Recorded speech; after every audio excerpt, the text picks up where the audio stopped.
Welcome back, learners. Welcome back to Black Slides Online Secondary School. This is your school, online school. All right.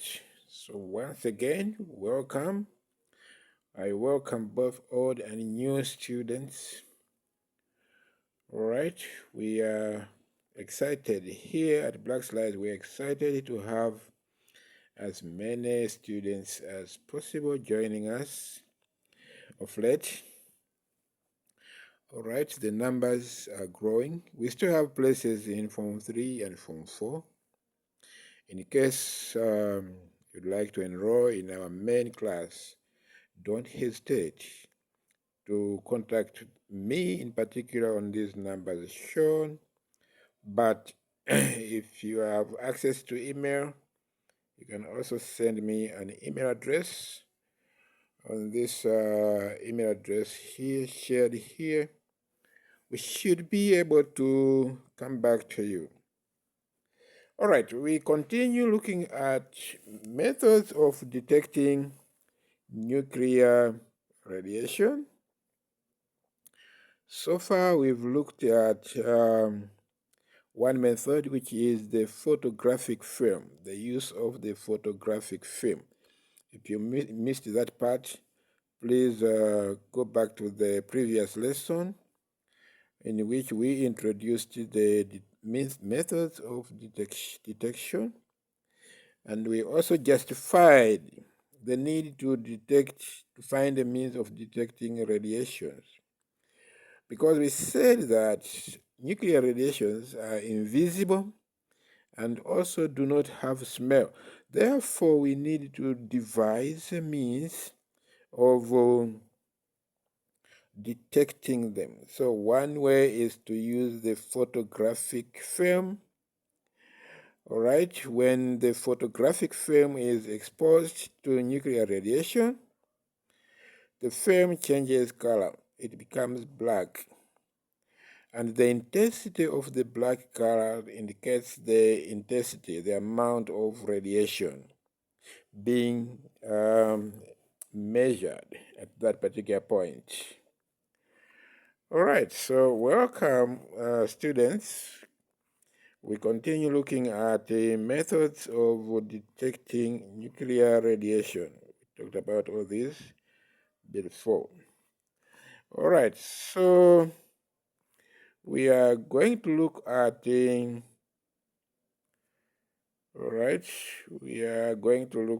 another method of detecting radiation, which is called using the Geiger-Müller tube, or in short called GM tube. All right, so we are going to look at how the GM tube can be used to detect nuclear radiation.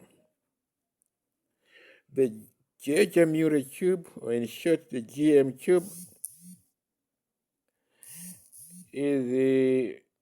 works on the principle that it has a gas field in it. So the GM tube is a gas field detector.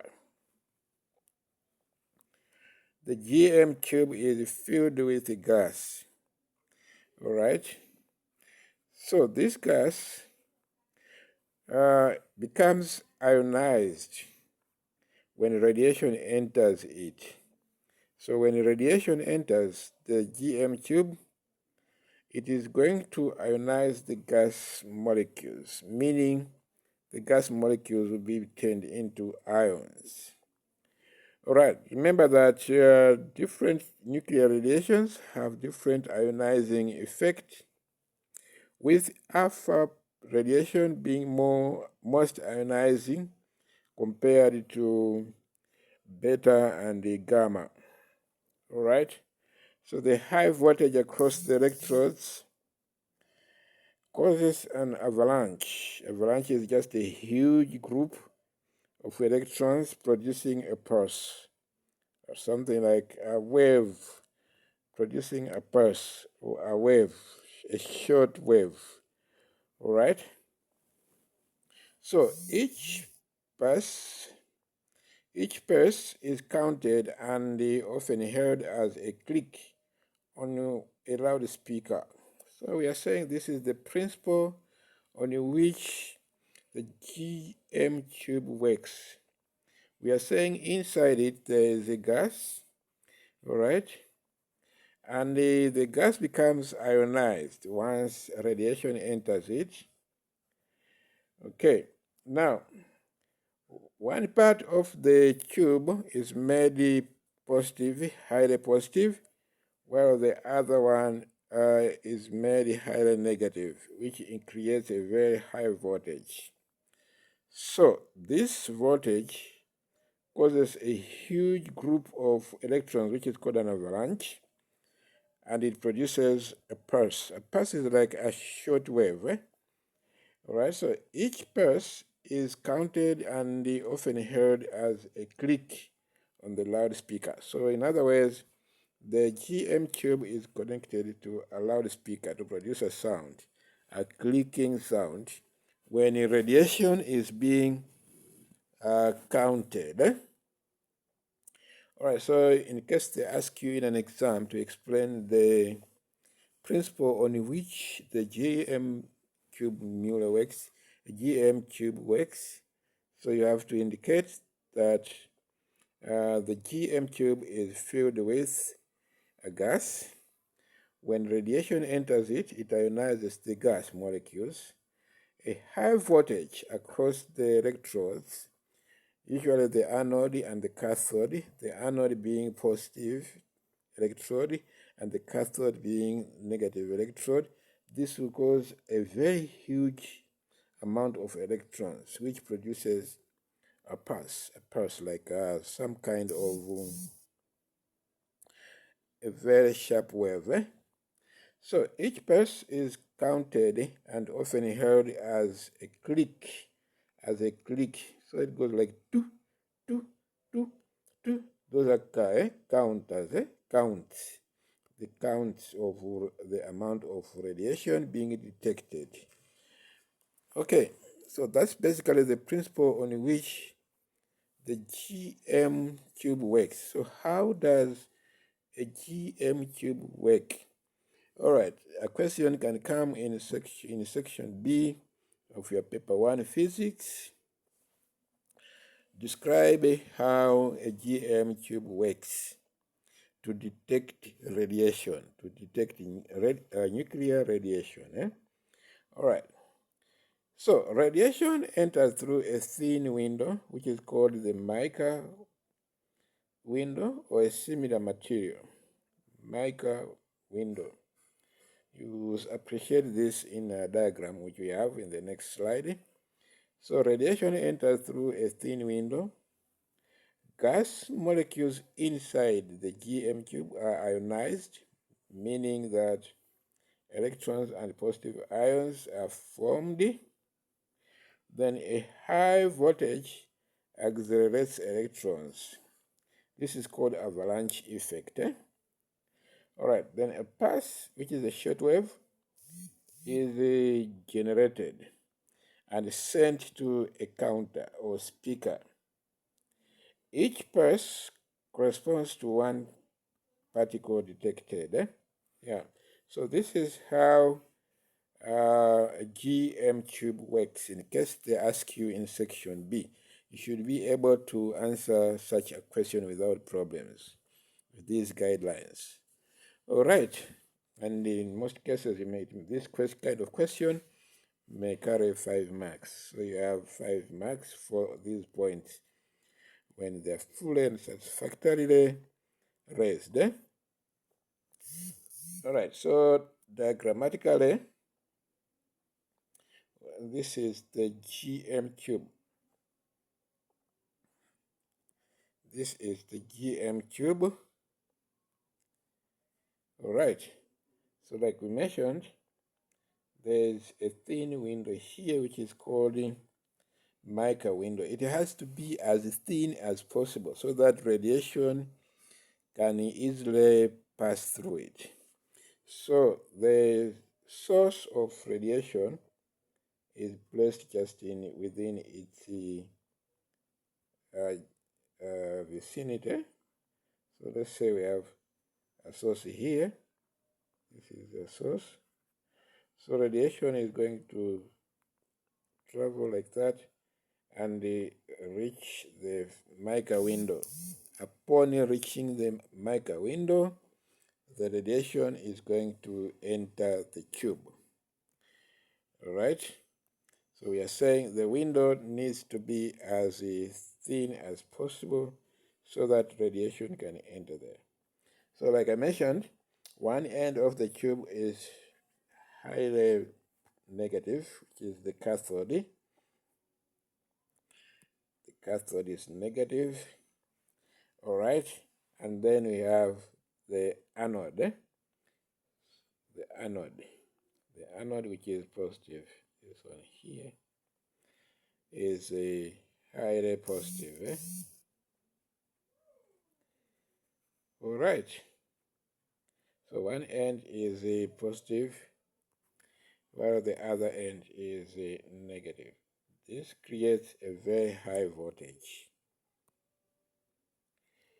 This creates a very high voltage.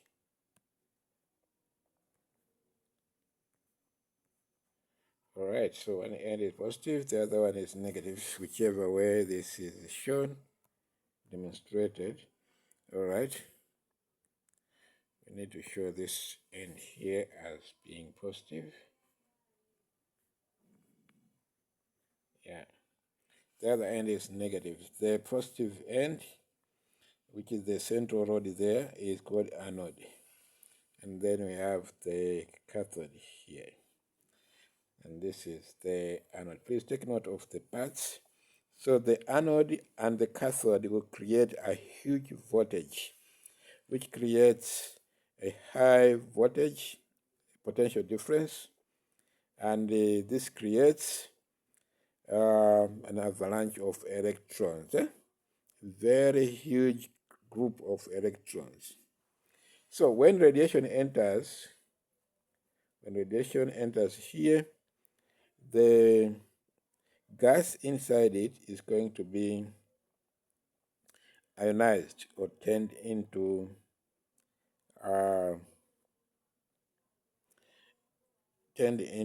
ions. So as a result of that, the amount of radiation which is present is going to be detected here. It's going to be detected there by the counter. This is called the counter, which makes clicking sounds. Eh?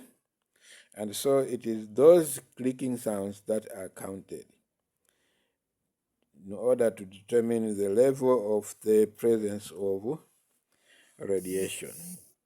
So you will expect the sounds to be intense, highly intense, if the radiation being introduced into the tube or being detected is alpha, because alpha particles are very, very most ionizing.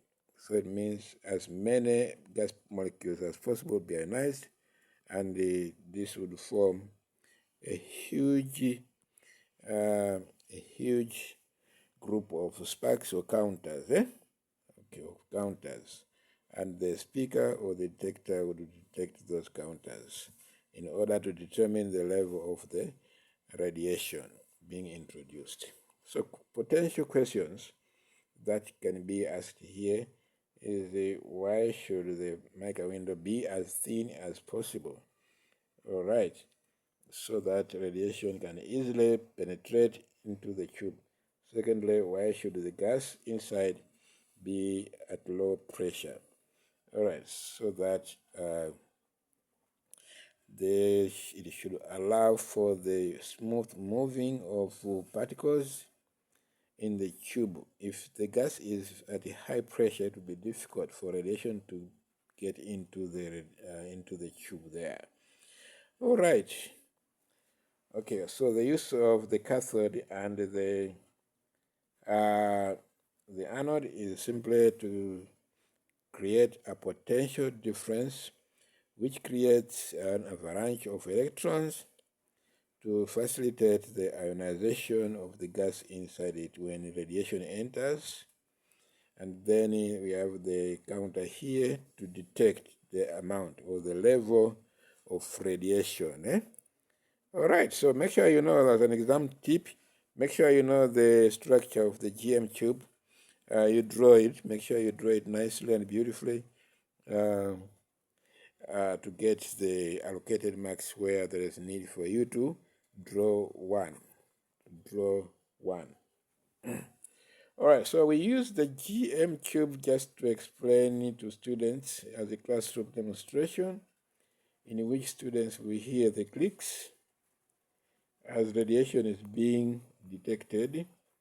It is also used in radiation monitoring to monitor the level of radiation present in labs and hospitals where nuclear radiations are handled. It is also a means of environmentally monitoring radiation contamination. So these are just applications of the GM cube, why it is useful. All right. However, the GM cube has limitations, has weaknesses. Okay, the GM cube cannot distinguish properly alpha, beta, and gamma. It just records counts only, but it cannot tell you which one you are measuring, which one is being determined, which radiation is being determined. All right. It is less sensitive to alpha particles unless very thin window is used. Why? Because alpha particles are very heavy, therefore not as many alpha particles as possible can enter the mica window because alpha particles are heavy. They are more massive than beta and gamma. All right. It also provides no energy information about the radiation. It is not a means of measuring energy. So if they ask you in an exam to explain the weaknesses of the GM cube as a detector, as a radiation detector, mention any of these. So that's why you need to know all of them so that you can give anyone when required in the exams. All right. So as an exam tip, in case they ask you to explain in brief 2 marks how the GM cube can be used to detect radiation. All right. So a GM cube detects radiation by ionizing the gas inside the tube. If there's no ionization, it's not going to work. So the gas in the tube should be ionized by the radiation. The resulting avalanche of electrons produces a pulse, which is counted as a click. So by saying that the GM cube detects radiation by ionizing gas inside the tube, that's 1 mark. The resulting avalanche of electrons produces a pulse, which is counted as a click. That's another mark to give you 2 marks altogether. All right, so I would like to leave you now, but before I do, I would like you to do this work. I'm assigning you this work to do now, and let me have the solutions. These are Msce structured questions based on detection methods, and for now we have just looked at 2 methods, namely the photographic film and the GM cube. So the questions are based on these 2. Explain the principle by which a photographic film detects nuclear radiation. All right, so we have discussed this fully. State 1 advantage and 1 limitation of using photographic film badges for radiation detection. Suggest 1 situation where photographic film badges are commonly used. All right, so these questions are for you to do. And remember, once you do them, you take a picture of your answers and share with me so that I can also have a look at your answers, and I'll come back with feedback. Based on the GM cube, we are asked to draw and label a simple diagram of a GM cube. Describe how a GM cube detects radiation. All right, state 2 limitations of a GM cube as a radiation detector. Please Do these questions, answer them, and share with me your answers. It is going to gladden my heart if you do that. All right, thank you very much. We meet again to look at other methods of detecting radiation. All right, for now, bye-bye. In case you have not subscribed to the channel, Black Slides, consider doing that so that you can learn as well. Share the link to your friends who are doing MSc physics so that they too can benefit from learning with Black Slides. Or if you need one-on-one lessons at very competitively low fees, don't hesitate to come back to us, and we are going to make an arrangement where you are going to learn. Once again, my name is Mr. Pochidola. Bye-bye.